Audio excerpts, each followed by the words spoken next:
Alexander Lexter Jules, ang balik parang sa update natin kay Maymay Entrata. Maymay Entrata po ay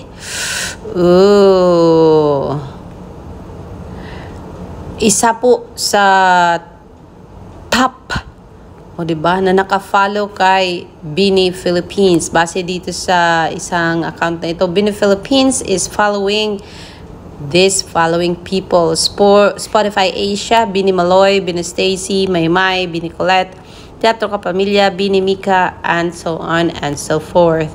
Bini Sheena, USA Official, Bini Aya, Spotify Philippines, Bini Gwen, Star Magic Philippines, Kumu Philippines, and Bini Juana. Sila po ang top na nasa listahan ng Bini Philippines. Kung kaya ang sabi dito ng isang meow, kung di ko lang talaga kilala si Maymay tsaka yung Bini, baka mapagkamalan ko na member din si Maymay.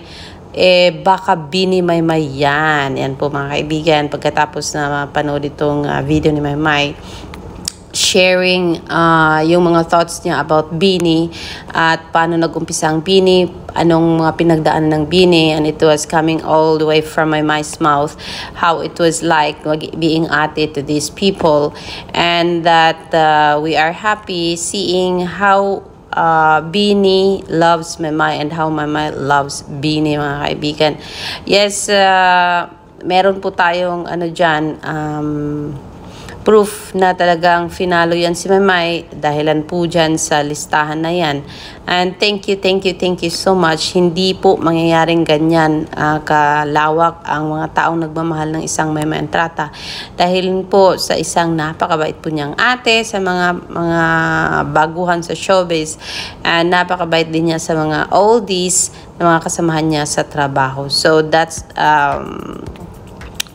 the reason why many people are shocked na kung sino-sino na lang ang kasama ni Maymay, na sabihin nilang, uy, kaibigan pala ni Maymay ang isang ganon at isang ganyan.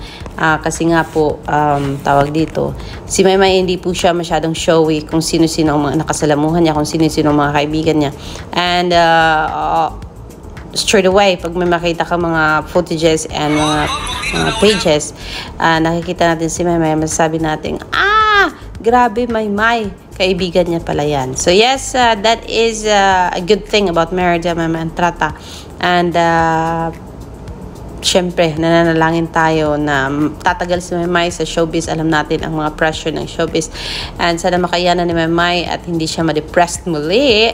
And that whatever her wishes are, sana ay matupad, syempre, dahil mahal natin ang isang Marydel Maymay Entrata. And in return naman, tinry naman talaga ni Maymay, kahit she is not pleasing everybody, she's trying her best to give what she can give sa kanyang mga followers by giving updates every now and then, and by making sure na nagpapasalamat siya every time na meron siyang awards, and every time na nakikita niya yung effort ng kanyang mga taga-subaybay. And alam natin, through her Instagram and TikTok and everything, alam natin na ipinaparamdam ni Maymay na she is really happy at she is really grateful sa mga nagmamahal sa kanya.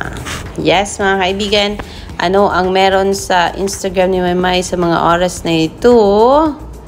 Yan po ay hindi ko kilala at hindi ko mabasa ang kanyang caption. May caption ba? Saan ba to, Maymay? Hindi natin alam. Sino bang kasama ng isang Maymay Entrata dito?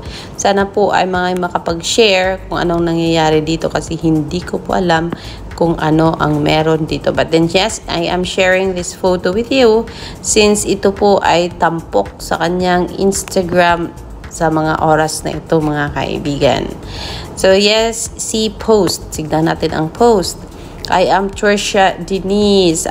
Si Trisha Denise pala ang kanyang kasama. Literally stepped out of my shell this year. So thankful to be surrounded by so much love, encouragement, and inspiration. That is Trisha Denise post po, mga kaibigan. So thank you, Maymay. Sa mga pa-post na yan. And of course, medyo mahaba-haba itong post ni Mama Entrata. Ayan po, mga kaganapan sa music camp. Thank you on that one. And there's 2 more. Yes, we'll check this out. These are some posts na hindi natin nakita. Ayan, nakita natin ito yesterday. What else is there? My. Ooh, what a big team for music camp. And then here she is. Napanood natin to kahapon. And this one, we saw this yesterday. This one, bago to sa ating paningin. Melanie Joy Fontana. Us, the song. Ayan. So, yan po ang mga sa loob. Nagpasalamat sila sa ABS-CBN dahilan po sa pagkakataon na makasama ang buong music camp team. Alexander Lexter Jules, meron po nangyayaring Star Magic Philippines countdown. So, alamin natin kung anong mangyayari sa November 24, kung sino ang ating makikita at mapapanood sa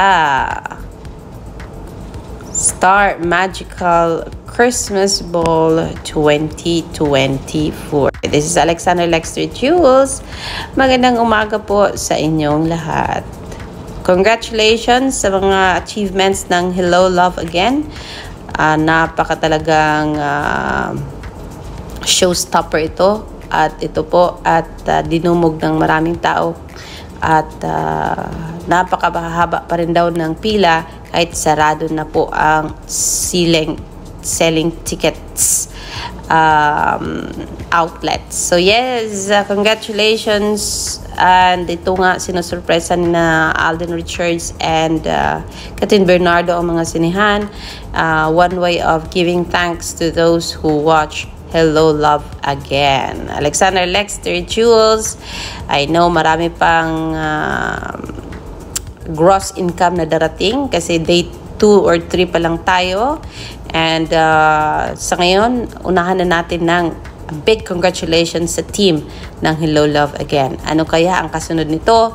From Catherine Bernardo and Alan Richards and from Miss Director Kathy Molina. O, diba? Kathy Garcia Molina. Alexander Lexter Jules, yan po. Magandang umaga and I will see you later for more. Bye!